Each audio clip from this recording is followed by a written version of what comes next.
नमस्कार। आज हम अरिस्टोटल की पोएटिक्स के 14वें अध्याय का अध्ययन करेंगे।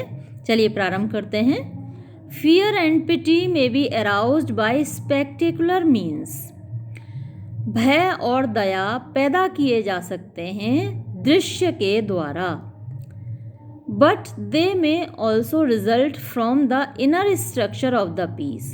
लेकिन वो inner structure of the piece कहानी के कथानक के अंदर से भी पैदा हो सकते हैं, which is the better way, जो कि बेहतर तरीका है, and indicates a superior poet, और उससे दिखता है कि जो कवि है वो सुपीरियर है, वो श्रेष्ठ है, जिसने ऐसा कथानक तैयार किया है कि उसको सुनकर ही उसके अंदर से ही दया और भय की भावनाएं पैदा होती हैं, तो वो नाटककार श्रेष्ठ है।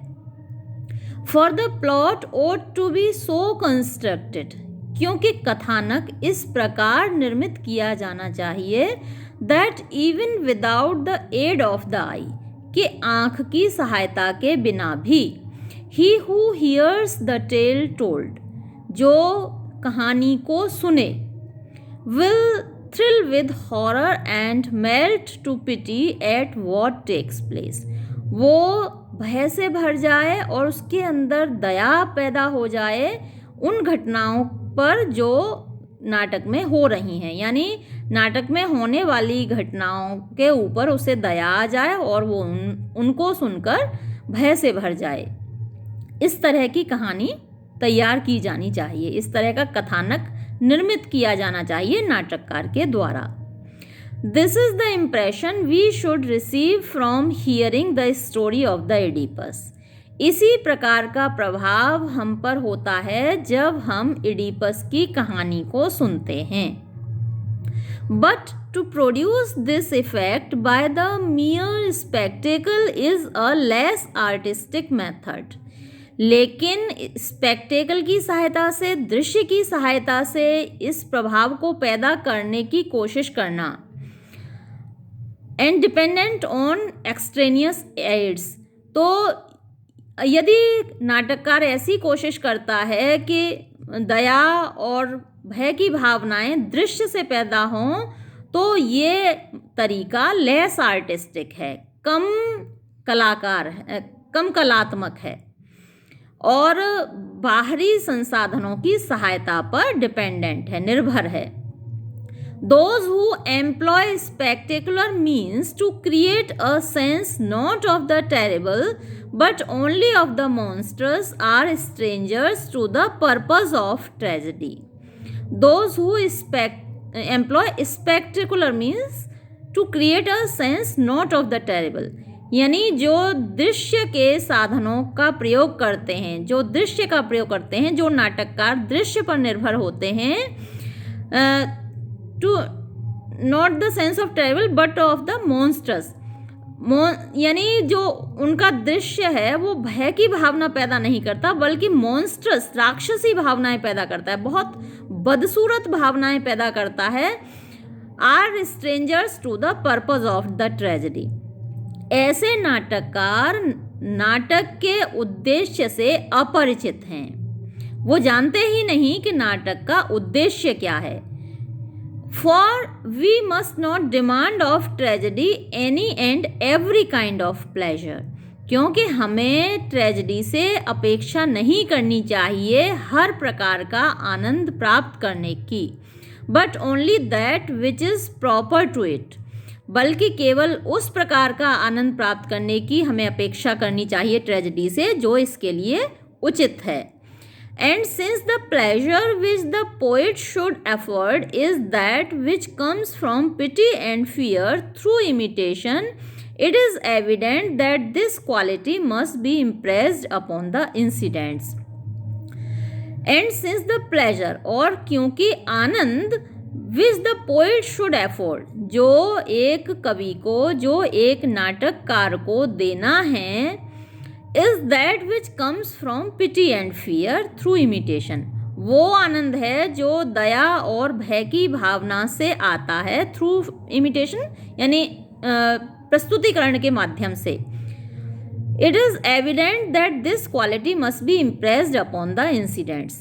तो ये स्पष्ट है कि ये जो गुण हैं वो इंसिडेंट्स के माध्यम से आना चाहिए, घटनाओं के माध्यम से आना चाहिए। ट्रेजेडी में घटनाएं ऐसी दिखाई जानी चाहिए जिनसे दया और भय की भावना पैदा हो। Let us then determine what are the circumstances which strike us as terrible and pitiful. तो आओ अब हम ये तय करते हैं कि वो कौन सी परिस्थितियां हैं जो हमारे अंदर भय पैदा करती हैं और जो दयनीय होते हैं, हमारे अंदर दया की भावना पैदा करती हैं। Actions capable of this effect must happen between persons who are either friends or enemies or indifferent to one another.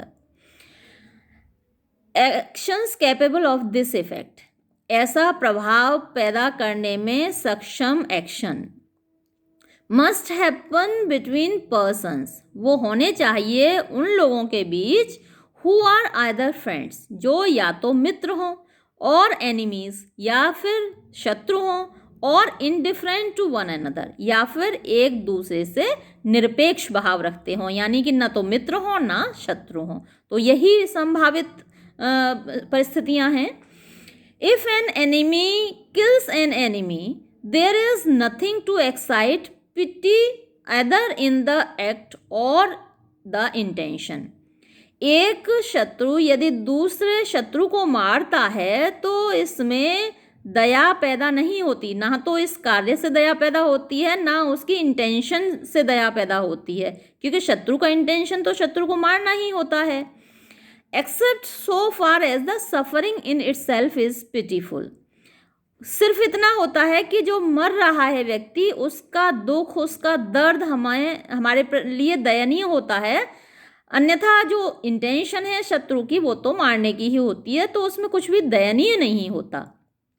So again with indifferent persons, और यही बात जो एक दूसरे से निरपेक्ष भाव रखने वाले व्यक्ति हैं उनके ऊपर भी लागू होता है।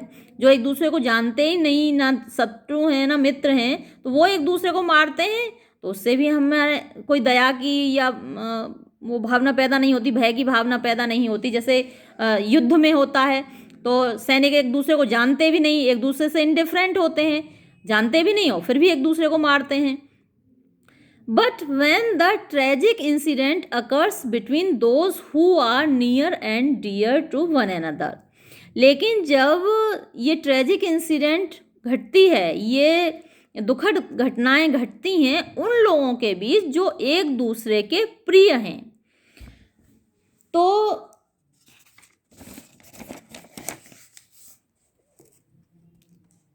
if for example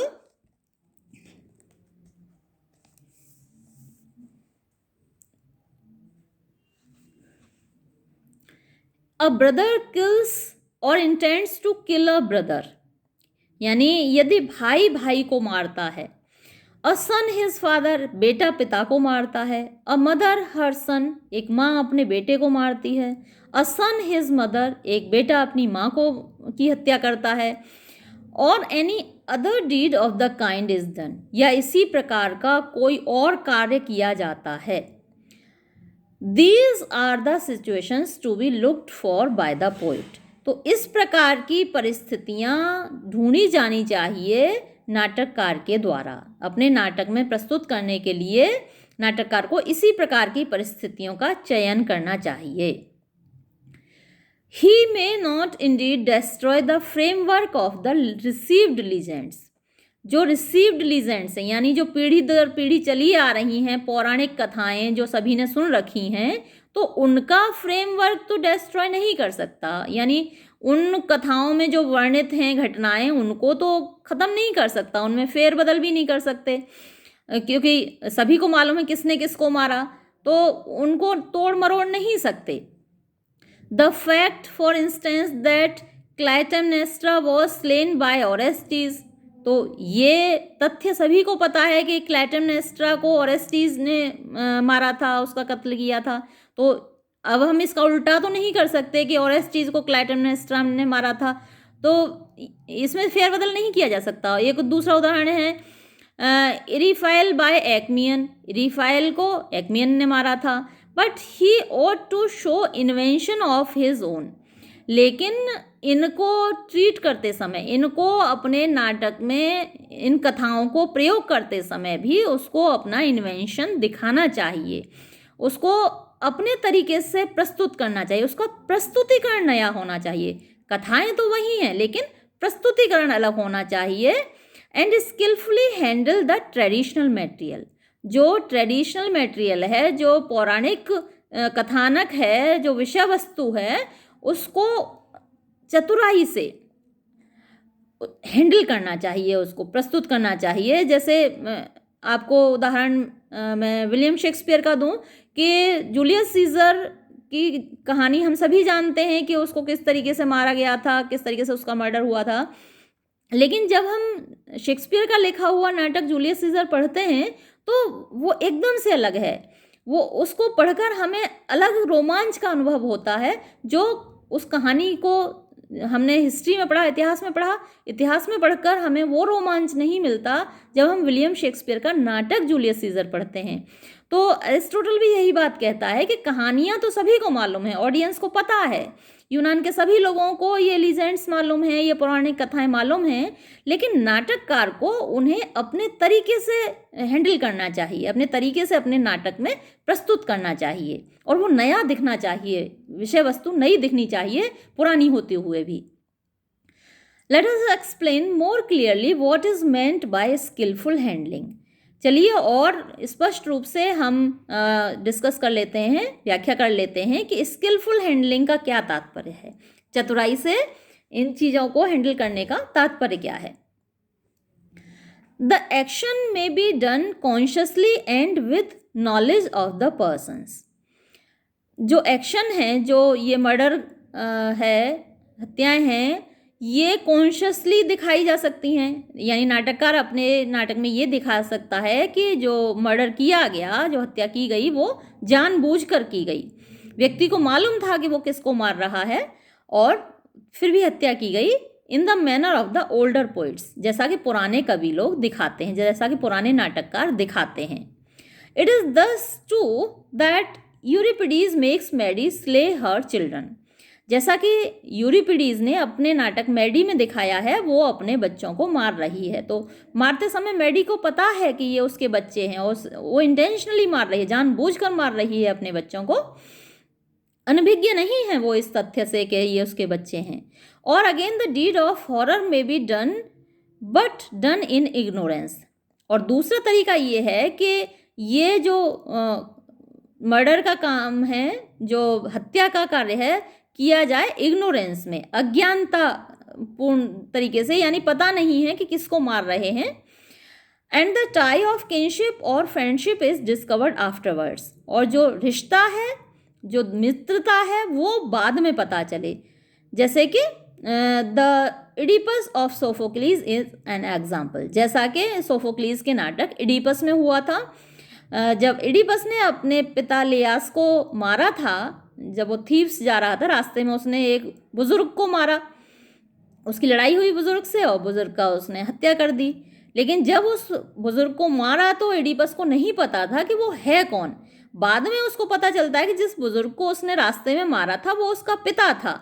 तो बाद में जब इस घटना का सच पता चला, रिश्ते का पता चला, तो ये घटना अधिक दयनीय हो गई, अधिक भयपूर्ण हो गई। Here Indeed the incident is outside the drama proper. तो इडिपस में जो मर्डर की घटना दिखाई गई है वो स्टेज पर नहीं दिखाई गई, रंगमंच पर नहीं दिखाई गई। वो घटना पहले ही हो चुकी है, जहाँ रंगमंच पर नाटक शुरू होता है उससे पहले ही मर्डर की घटना हो चुकी है, हत्या की घटना उससे पहले हो चुकी है, और वो रंगमंच पर प्रस्तुत नहीं की गई है। But cases occur where it falls within the action of the play. लेकिन कुछ नाटक ऐसे हैं जिनमें हत्या की घटना रंगमंच पर ही दिखाई जाती है। वन में साइड द एक्मियन ऑफ एस्टिडेमस और टेलीगोनस ऑफ द वुंडेड ओडिशियस। ये कुछ नाटकों के उदाहरण हैं जिनमें हत्या की घटना रंगमंच पर ही होती है। Again there is a third case. अब तीसरा केस ये है, to be about to act with knowledge of the person and then not to act.